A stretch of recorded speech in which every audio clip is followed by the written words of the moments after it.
उधर मध्य प्रदेश के रीवा में उस वक्त हंगामा हो गया जब खाद लेने के लिए खाद वितरण केंद्र पर पहुंचे किसानों के बीच हिंसक झड़प हो गई। बताया गया हंगामा खाद के लिए मिलने वाले टोकन को लेकर शुरू हुआ। किसानों ने प्रशासन पर वहां किसी भी तरह की कोई व्यवस्था नहीं करने का आरोप लगाया और देखते ही देखते वहां खाद लेने के लिए लाइन में खड़े किसानों ने हंगामा शुरू कर दिया। पहले कुछ किसानों के बीच बहस हुई, फिर वहां मारपीट तक की नौबत आ गई। हंगामे और मारपीट की वजह से वहां हालात बेकाबू हो गए और काफी देर तक अफरा तफरी का माहौल बना रहा। लाइन से लागत है, कोनो पे फालतू आवत है, कोनो कैसा आवत है, यहाँ को पूरा पुलिस या को कुछ आए हैं, सब बहुत सा मताए हैं। हालात बिगड़ने पर वहां पुलिस भेजी गई और किसानों को समझाकर मामला शांत कराया गया। और वहां मौजूद कुछ किसानों ने खाद वितरण केंद्र के अधिकारियों पर खाद की कालाबाजारी करने का आरोप लगाया। उनके मुताबिक उन्हें जरूरत के हिसाब से खाद नहीं दी जा रही। अब जो 2 बोरी दे रहे हैं, कल 3 बोरी बांटे हैं, आज 2 बोरी बांट रहे हैं। बात किए तो बोले कि 2 बोरी की बस आदेश। लोगों ने आरोप लगाया कि गोदाम में पर्याप्त खाद होने के बावजूद उन्हें कम खाद बांटी गई। गोदाम है, गोदाम में अफराद खादी है, खादी कोई कमी नहीं है, फिर भी यहाँ खादी कम दे रहे हैं। जब हमको 10 बोरी लग रहा है, आज 2 बोरी आप दे रहे हैं हमको, तो कल हम फिर में लाइन में लगेंगे ना। किसानों ने इस मामले में जिला प्रशासन से शिकायत की। इसके बाद उन्हें जल्द से जल्द समस्या का समाधान किए जाने का भरोसा दिया गया। उधर उत्तराखंड के पौड़ी में गाड़ी ओवरटेक करने को लेकर हुए एक झगड़े के बाद जमकर हंगामा हो गया। बताया गया कि दिल्ली के रहने वाले कुछ पर्यटक उस गाड़ी में सवार होकर वहां पहुंचे। इस दौरान उन पर गलत तरीके से गाड़ी ओवरटेक करने का आरोप लगा और इस बात को लेकर उन पर्यटकों की वहां रहने वाले कुछ लड़कों से झड़प हो गई। इसके बाद तो पुलिस को दखल देना पड़ा।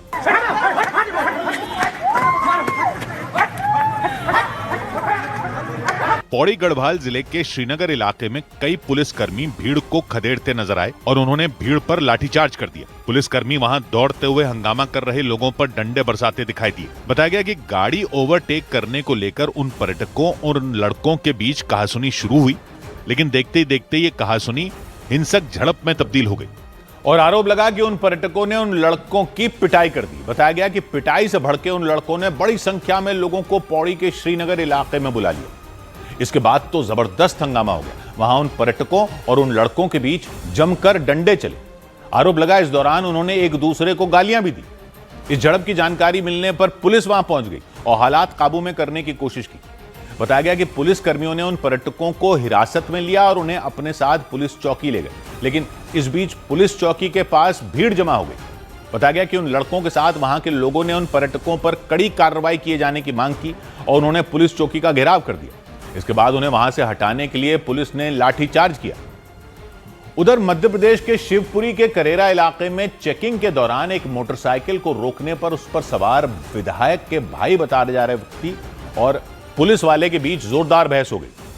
मोटरसाइकिल चला रहे बीजेपी विधायक रमेश खटीक के भाई को पुलिस ने हेलमेट न होने पर रोक दिया, लेकिन बवाल तब हो गया जब एक पुलिस वाले ने उनकी बाइक की चाबी निकाली। इस पर विधायक के भाई बताए जा रहे व्यक्ति आपे से बाहर हो गए।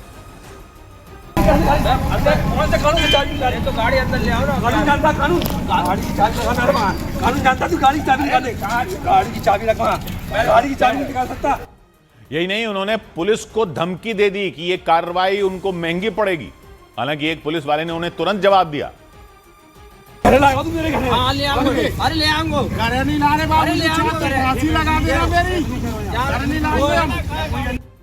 पूरा हंगामा थाने के बाहर ही हुआ, जहां पुलिस चेकिंग अभियान चला रही थी और इस जोरदार बहस के बीच पुलिस वाले भी आग बबूला हो गए। उन्होंने फिर दोहराया कि वो अपनी ड्यूटी कर रहे हैं और गलत बात बर्दाश्त नहीं करेंगे।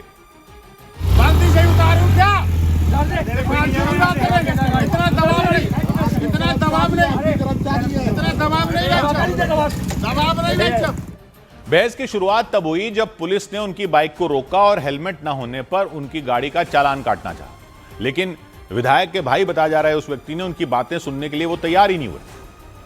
तो बात करें आप।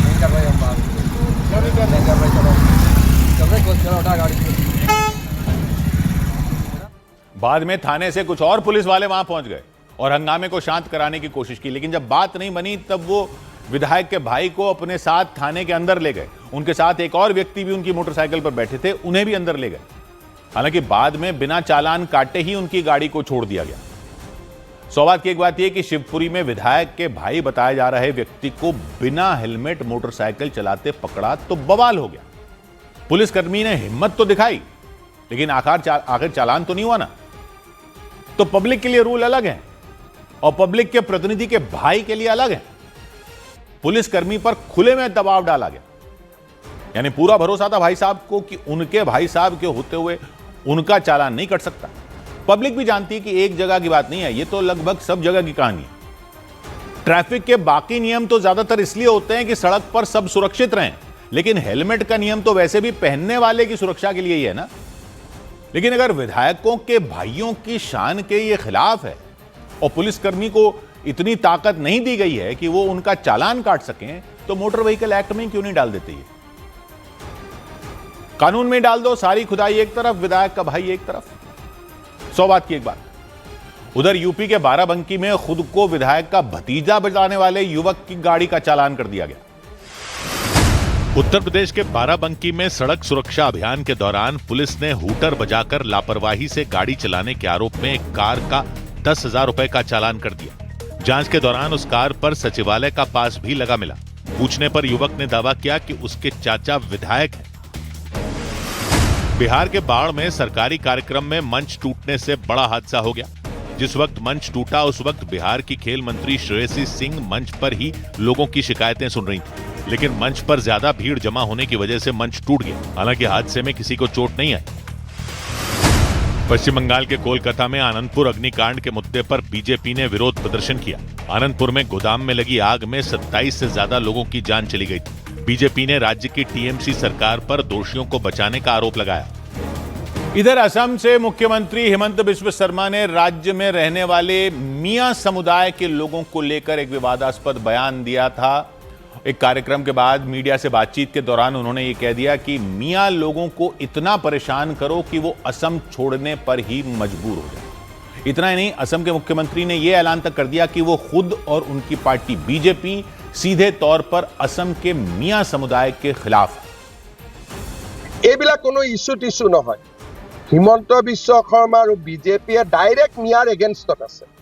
আৰু এইবিলাক আমাক ইস্যু বুলি কৈ কি লাভ হ'ব? আমিতো हेमंत बिस्व शर्मा ने अपने समर्थकों से मियां समुदाय के लोगों को परेशान करने की अपील की ताकि वो असम छोड़कर चले जाएं। গতিকে যোনে যেনেকে পাৰে মিয়া কষ্ট দিয়ক না, আপুনিও দিয়ক না।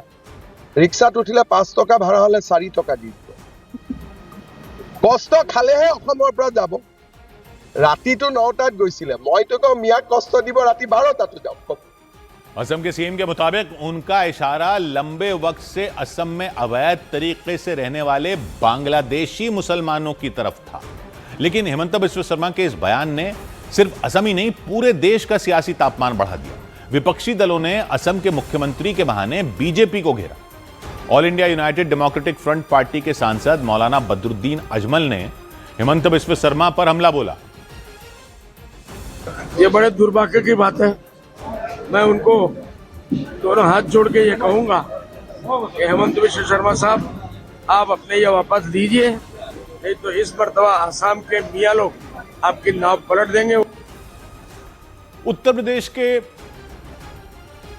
प्रदेश के बरेली में मौलाना शहाबुद्दीन रजवी ने दावा किया कि असम के सीएम लगातार वहां रहने वाले मुसलमानों को अलग अलग तरीकों से परेशान कर रहा है।